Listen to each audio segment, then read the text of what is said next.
aussi les droits et les libertés. Absolument, c'est important. Cheikh Bass ci wàllu wi Bassirou Kébé cette sortie du premier ministre wala léeg-léeg ñu ne du citoyen Ousmane Sonko wala le président du parti PASTEF sur la magistrature ginnaaw décision bi ñu génnee ca Cour suprême ak rabat d'arrêt bi nga xam ne favorable ko on a senti quand même Ousmane Sonko vraiment très frustré tax mu yëkkati kàddu yi mu yëkkati njàngat li ci wàllu yi.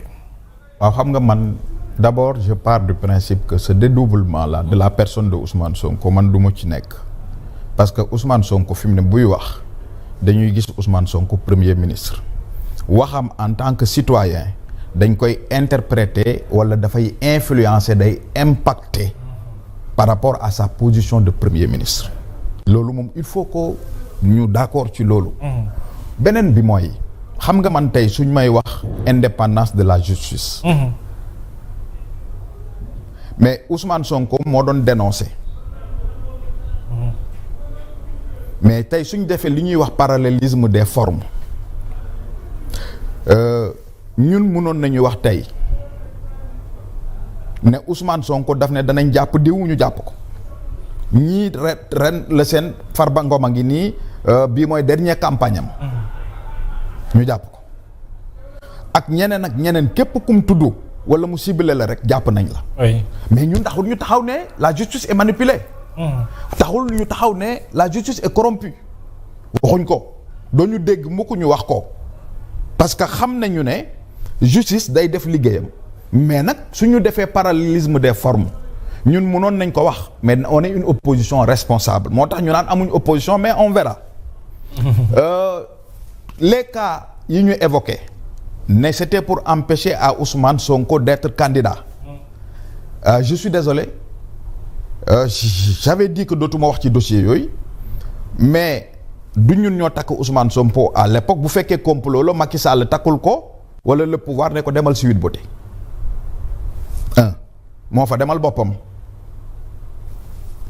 sans commentaire bi muy diffamé di génne ñu condamné ko diffamation kenn joxut ko kayit ne ko demal wax wala ñu forcé ko ne ko demal nga accuser Mame Mbaye Niang dafa accuser indiwut preuve mais boo accuser nit ki indiwoo preuve loolu mooy am actuellement ñi ñuy convoqué nii ñëpp lan lañ leen di convoqué wax nañ lii Ousmane Sonko et puis maintenant on même crée un délit boo xam ne nii pour personne ayant des charges de dirigeant de chef d'État ñu délégué la ay pouvoir moom premier ministre au lieu ñu dire offense au chef de l'État offense à une personne ayant une charge publique responsabilité publique mais yooyu tey ña ko doon dénoncer tey ñoom ñooy def loolu ça veut dire que y a des pratiques yoo xam ne nii ñu ngi ko daan ñaawal mais léegi dafa gën a ñaaw ce qui veut dire quoi que man dama gëm ne nit soo nekkee di wax dara di ko dénoncer boo ñëwee au pouvoir da ngay moytu loolu dal la mais yow da nga ñëw gën a aggraver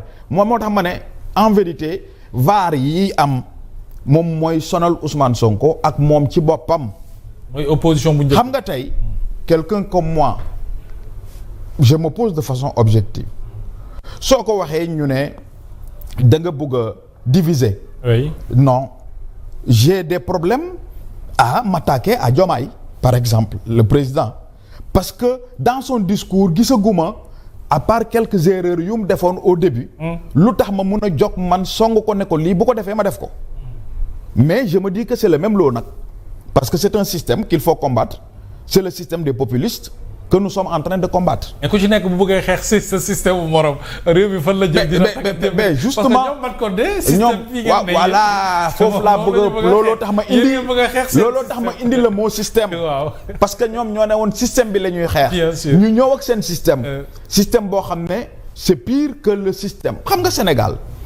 le Sénégal ne date pas de 2024 ou bien de 2000 quand Pastef a commencé à s'opposer. Sénégal dafa exister bien avant am indépendance am en 1960.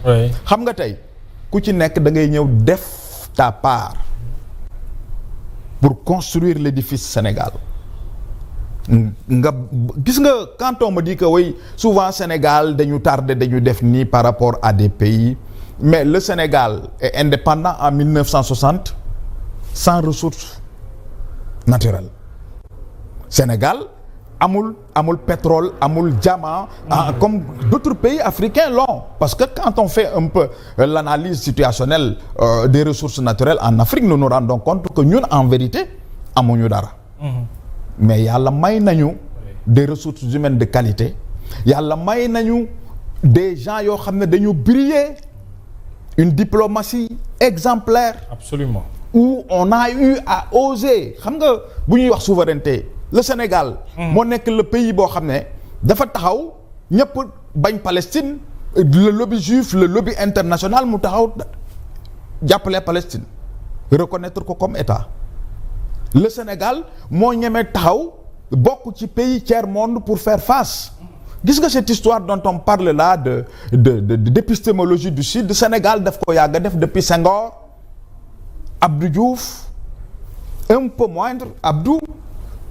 Ablaye Wade ñëw na gën ko affirmer moo tax bu ñuy wax souverainisme Ablaye dafa ñëw ne leen élément français les éléments français mais fii armée française lañ daan wax au Sénégal mais dafa ñëw ne leen les éléments français jox leen benn parti. Très bien. Macky Sall ñëw confirmer loolu. ñu continuer ñii bu ñu ñëwee aussi c'est dans la continuité c'est-à-dire ce pays là. inventé wuñ ko tey te du arrêté tey. Très bien. mais nag.